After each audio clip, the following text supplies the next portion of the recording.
Hello, hi, welcome or welcome back. I'm Elizabeth and this is Reading Riley, where we like to read Riley, not take ourselves too seriously, and have some fun with books. And today we're going to be going over my October reads. This is my October wrap up. I read 15 books this month. Who even am I? Fuck it.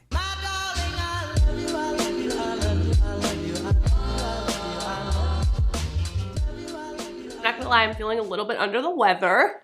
Don't worry, it's not COVID. My husband has it too, or had it last week, and he gets tested every week at work for COVID, and it's not COVID, so I'm pretty sure it's like a cold. There's a lot of like nasal things going on. I probably sound not great as far as my voice, but we're already into November, so we're just going for it. So my apologies if I sound funny. I can't believe I read 15 books.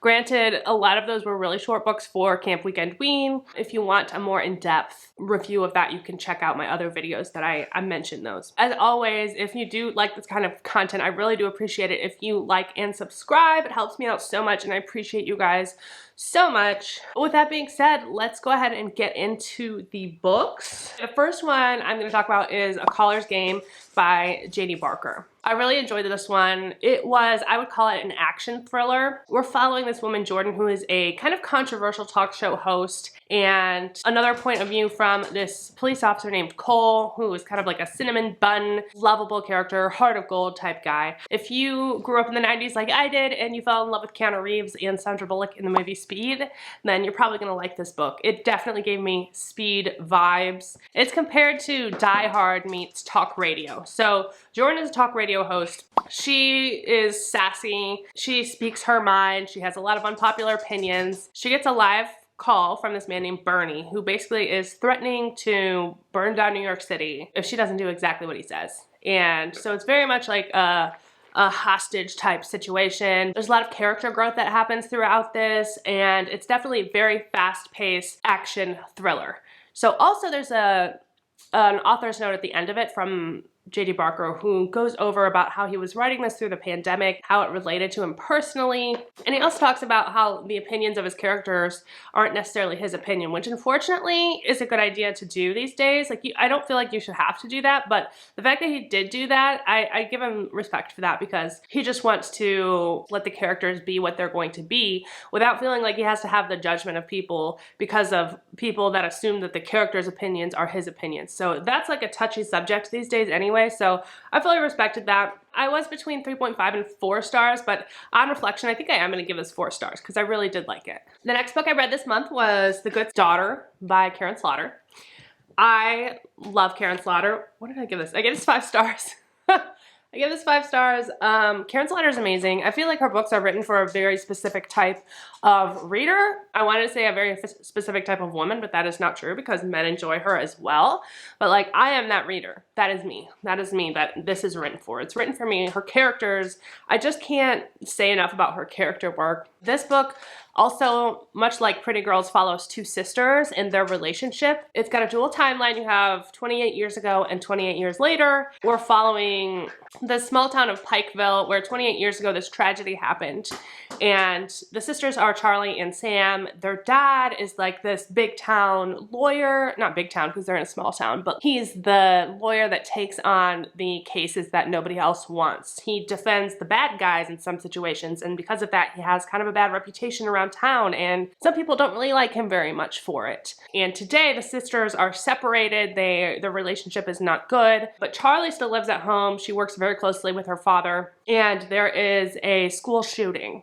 I'm just gonna say that because that could be a trigger to some people too. There's a school shooting. Charlie is witness to it, and her father ends up being the one to defend the suspect. That's kind of where all this controversy comes from, and we follow the relationship between these 2 sisters, the results of the case and the trial and all of that stuff that happens, the relationship with their father, the relationship to this small town that they grew up in and how it shaped them. Oh my gosh, I'm having a hard time talking. I'm so sorry, guys. I love how flawed these characters are. I love how they love and how we see what walls they put up and what stands in their way from showing their love. The book was told in a really interesting way, and the details that you need to know are just very subtly thrown in between the timelines. So the way you're gaining knowledge throughout, just really masterfully done. And everyone has a role to play and their motivations are hidden until it's time to be revealed. So really good thriller, very fast-paced, very interesting, 5 stars, highly recommend. The next book I read this month was Baby Teeth by Zoja Stage. You know, I've heard some not so great reviews about this and I thought, maybe they just don't get it. Maybe those people just don't get this book and I'm gonna get it. We're following this family. The mother, Suzette, and her husband, who I don't even remember his name, so clearly he's not that important. Hi, bud. And their daughter, Hannah. Hannah is basically psychopathic and she hates her mom. She loves her dad and she thinks the only thing that's standing in her way of being happy is her mother. She needs to get rid of her mom. So she's basically like constantly threatening Suzette. But my main qualm with Hannah was that she's 7 years old and she speaks 3 languages. She knows all about these medieval historic events that have happened and she's using that to scare her mom with. Here's the thing for me. When you're 7 years old, you can be a 7-year-old psychopath. It's rare, but I think that could be relievable, right? But even if 7-year-olds are psychopaths, it's only determined by their behavior. They still are not gonna know things that a 7-year-old wouldn't know. Unless they specifically have access to that things, which was never explicitly mentioned, and they're just also like a freaking genius. So I've had a really hard time suspending my disbelief with that kind of thing. Also, the mother, Suzette, really bothered me because she was really insecure with her husband, and so she wouldn't tell him about some of the things she was experiencing with Hannah. And if she had, like, a lot of this would have been resolved. There would have been no book. But a lot of that relied on her insecurity, and so I really didn't like that, using that as a plot device. It kind of bugged me. Overall, the characters were not believable, and I just didn't enjoy this one. I think the reviews that I saw were absolutely correct. I gave it 2 stars, so let's move on. The next book I read this month was The Girl Next Door by Jack Ketchum. I don't rate nonfiction, and this is based off of, even though it's fictionalized, it's based off of a true story, so I just don't feel comfortable rating it. I did enjoy it.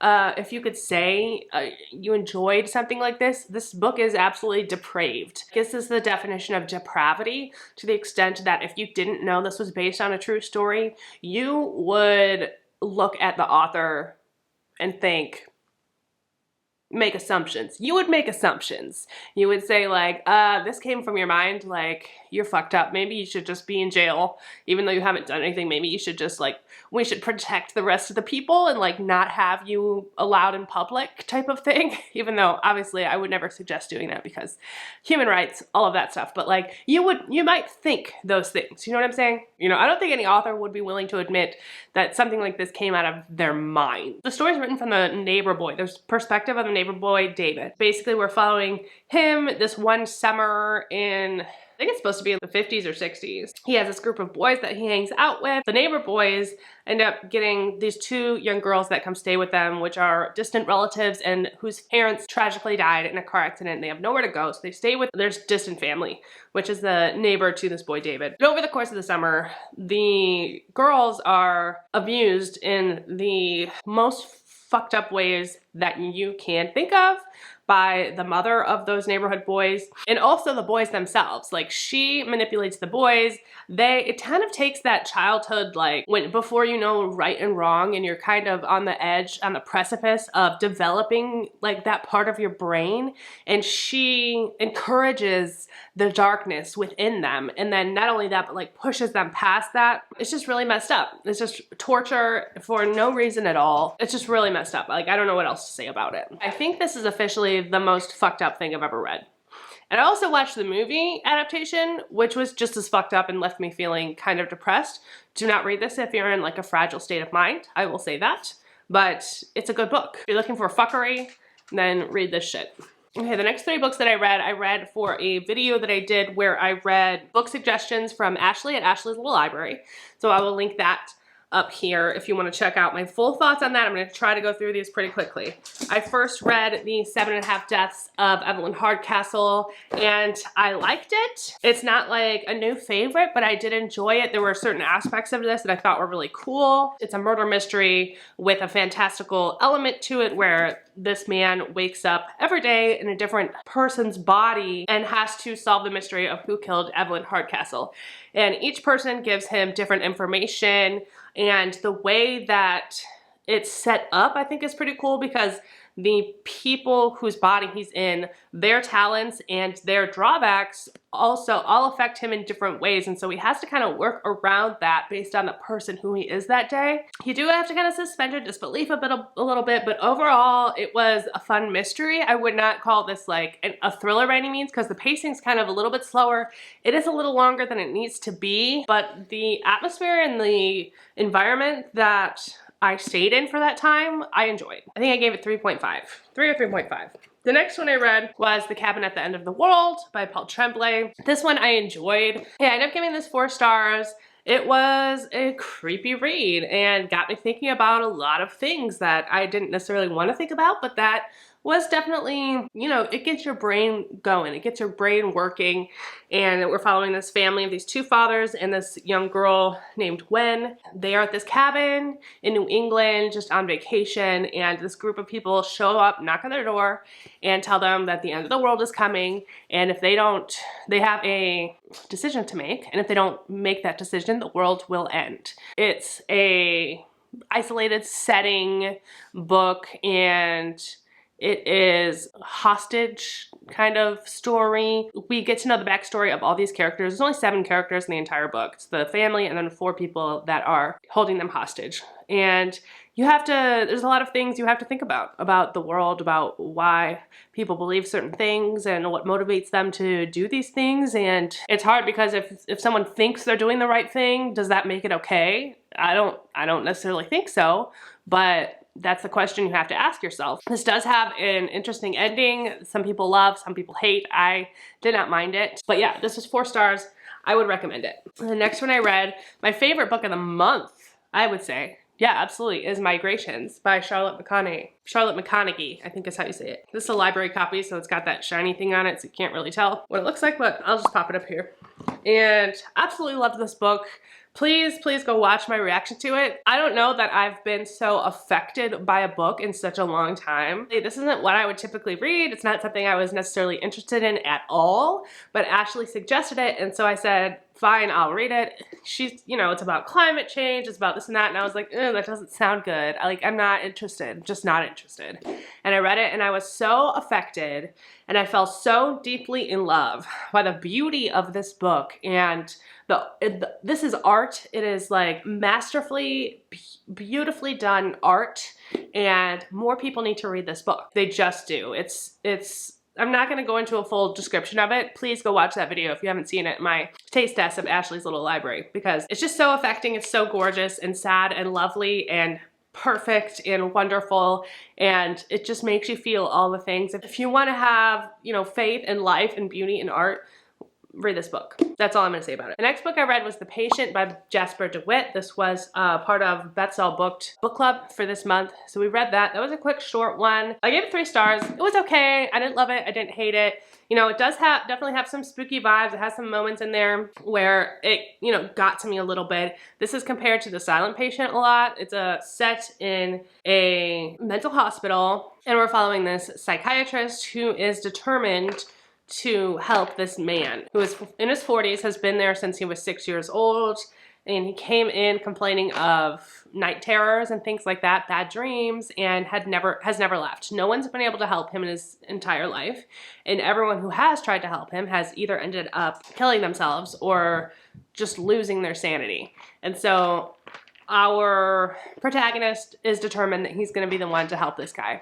And the way it's written is supposed to be like him writing on a forum, supposed to be kind of like a Reddit forum where he's like telling his story. And so the way it's written was really cool. I enjoyed that perspective. I think I was expecting it to be more psychological like The Silent Patient, and it wasn't. So if you didn't like The Silent Patient, I think you would probably really like this. If you loved The Silent Patient, maybe you won't like this, because it's not, they're both set in a institution, but aside from that, it doesn't go the same way you think it's gonna go. Shit, I thought I was gonna like film all day today, and I can't even talk. Struggle's real. The next book I read for class, and that is Death Comes to Pemberly by P.D. James. This is supposed to be not an adaptation of Pride and Prejudice, but more of a continuation of Pride and Prejudice. And it's also a murder mystery. We are following the Bennets and the Darcys after the events that took place in Pride and Prejudice. There is a murder at Pemberley. We have to figure out what happened. This book I did not love. I'm not gonna lie, I'd probably give it like 2 stars. I didn't like what she did with characters. I didn't like how Elizabeth is basically like a misnomer in this book and could have basically been an extra on the set of Downton Abbey. Like, Elizabeth's not even in this. We get more of the perspective of Mark Darcy? Fitzwilliam Darcy. Now I'm getting like my Bridget Jones and all of it. All of the adaptations are blending in my head. Mr. Darcy is more from his perspective, and we don't get that like cleverness, that wittiness that I love from Jane Austen. We don't get the social commentary, and we don't get anything with like the romance and the love. And what I really wanted was, you know, the continuation of their love story, even partially, you know, even though it's a murder mystery, but it's definitely more plot driven than character driven. I will, however, say that I watched the BBC miniseries of this as well for class, and they did everything right in that adaptation. Everything that I didn't like about this book, they fixed. They did it in the most beautiful way, and if you like Pride and Prejudice adaptations, watch that. I think it's a BBC Masterpiece Theater miniseries, and it's cast perfectly, and it's just really, really well done, and you get that rich atmosphere, and it's just beautiful. The book, no. The miniseries, yes. Next, we have my Camp Weekend Ween reads, which technically I read through November 1st. So, you know, I'm not trying to like pull one over on you, but I'm counting these towards my October wrap up because, you know, I read them for Camp Weekend Ween. And I'll just go quickly through these because there's a lot. I read 6 books. You know, you can watch my vlogs that I about killed myself making to try to do daily vlogs on that, which I will not do next time. Okay, so the first one I read was The Dispatcher by John Scalzi. I read that and the continuation of that. And these are Audible originals, and they were just short, fun. I love John Scalzi. He wrote Lock In and Head On, which I read a while back and just really liked. They are thrillers, but they have that kind of John Mars vibe where it's 5 minutes into the future. So if you like John Mars, definitely check out John Scalzi, at least these books. I know he's written a ton of books, so I don't know what his other stuff is about, but these ones I really liked. The Dispatcher, it's set in a world where murder is no longer a thing. For some reason, when people are murdered, not when if they kill themselves or if they die naturally or die of any other reason, they just stay dead. But if they're murdered, they come back to life. They just show up naked in a place where they feel safe. So because murder is no longer a thing, it has all of these real world implications. Now our protagonist, his job is he works for insurance companies. He goes in with people on risky operations and he stays in the operation room, and if it looks like they're not gonna make it. You all right? If it looks like they're not gonna make it, he kills them. Murders them, that way they reset, they go back. They have a chance to have the operation again. They're in the same state as they were shortly before. So that is his job, and they call him a dispatcher. But it has other kind of connotations in this world where some people will hire him if they're just doing risky shit and they don't feel comfortable murdering someone, but they're being really high risk. They will hire him to potentially kill them if something goes wrong so that they can have a better chance of living. Now here's the thing, if you're murdered, you don't always come back, but 999 times out of 1,000, you will. So that's the risk you're taking. There is a risk there. So these 2 books just are following him and as he navigates this world, and it's fun, it's fast-paced, and it's a really quick read. Highly recommend. The next book I read was a novella by Samantha Downing called Sleeping Dogs Lie. This one was fun. It was really quick. It was fast-paced. It was everything that Samantha Downing delivers in her like other books and her full-length novels, but just in a really condensed format. I would say it was a little bit over the top. I would say if you like, you know, Survive the Night, if you like The Maidens, those kind of like over-the-top thrillers that are a little bit controversial, some people love, some people hate, then you're probably gonna like this one as well. We're following this dog walker. She's returning the dog to a client and finds the client dead in his bathroom. And then the police show up and we go back and forth between her perspective and that of a female detective that's investigating the situation. And the ending, okay, the ending also has one of those villains monologue type of explaining like why they did what they did and the whole situation. So if you don't like that, maybe don't read it. But overall, really quick, really short, entertaining. The twist got me. I liked it. The next book I read Nothing But Blackened Teeth by Cassandra Khaw. I have a lot of feelings about this. Again, refer to my day 3 for this one. Day 3 of my Camp Weekend Ween. I didn't like it. I gave it 2 stars. I thought the prose was way too purple. I like a purple prose. I like Laini Taylor's writing is beautiful. Even stuff like this, like Chuck Wendig, he's got some really beautiful writing in here, but it's not so overwhelming that you don't know what the hell's going on. Like, you don't know what the hell's going on. Also, I want to say a disclaimer that part of the reason I didn't understand was that I had to look up a lot of the Japanese culture things. So before you say, this dumb white bitch, like, go, like, try to find some Own Voices reviews. Also, I don't really know what Own Voices reviews are for this because the author is Malaysian and this is based on Japanese folklore. So do you look for Malaysian reviewers? Do you look for Japanese reviewers? I think either one would probably be okay. I couldn't find any yet, so if you can find some, please send them my way. I'd really like to know what their opinion is. But the prose, I just didn't like. I didn't love that, you know, there was nothing keeping them in this haunted place. Like, they could have left any time and they didn't. Also, like, there was a lot of reference to slasher movies and things like that and saying, oh, well, you know what happens next? We die. But then it really wasn't a slasher book. And so, like, the reference didn't seem right. And then on top of that, like, if you know you're gonna die, just leave. Like, and then all these people who were friends, they were together, because they were friends, but they actually all hated each other, so why are they friends at all? Like, a lot of things just bothered me and irked me about this. This is not a translation. It's not a translated work, just so you guys know. I'm like 97% sure this is not a translated work. I did a little bit of research on the author. They are Malaysian, but they live in Canada and are English speaking.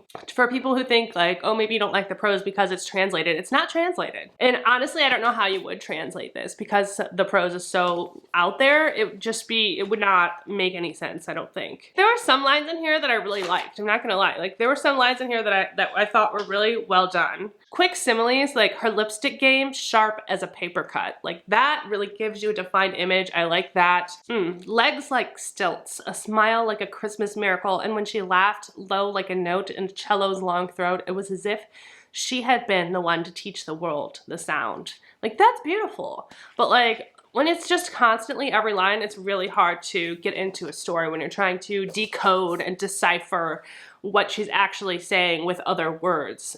And she's a poet. I'm sorry, they prefer they them pronouns. I apologize, Cassandra. I may not like your book, but I respect you as a human. So I'm sorry, I will say they are a poet as well, and you definitely see that in this. So if you really do like that kind of purple prose, the poetry, you want that like poetic horror, and you're either are aware of Japanese culture things or are invested in looking those things up, then you will enjoy this. I did look the things up and made more sense afterwards. I still don't like the writing, so that's just my opinion. Let's move on.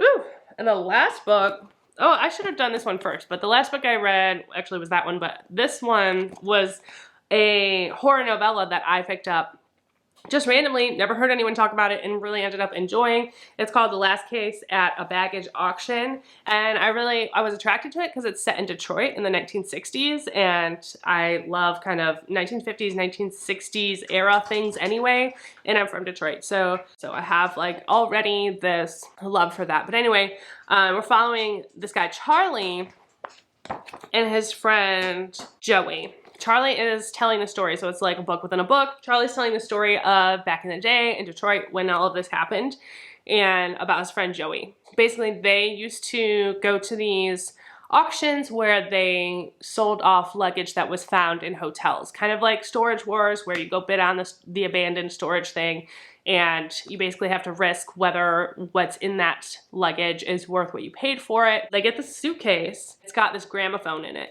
And it comes with all of these records. They all are really strange, have this like chanting with this dissonant music in the background, and they just don't know what it is. But then they start to realize that they become addicted to listening to this nonsense, and it's in a different language. They don't know what they're even saying, but they start to have like withdrawals and such when they're not listening to it, and they get sucked into this deep, dark thing.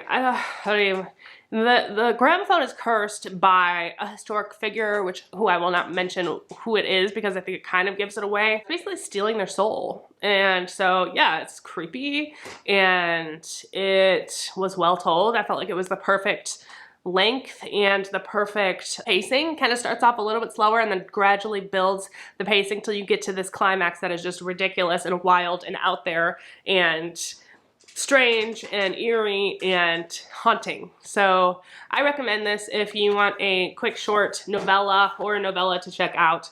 Last Case at a Baggage Auction. And that is going to be it, my friends. I'm sad that October's over, but you know, I was a little stressed out because I had other things I wanted to do, but then I also had books I wanted to read for me.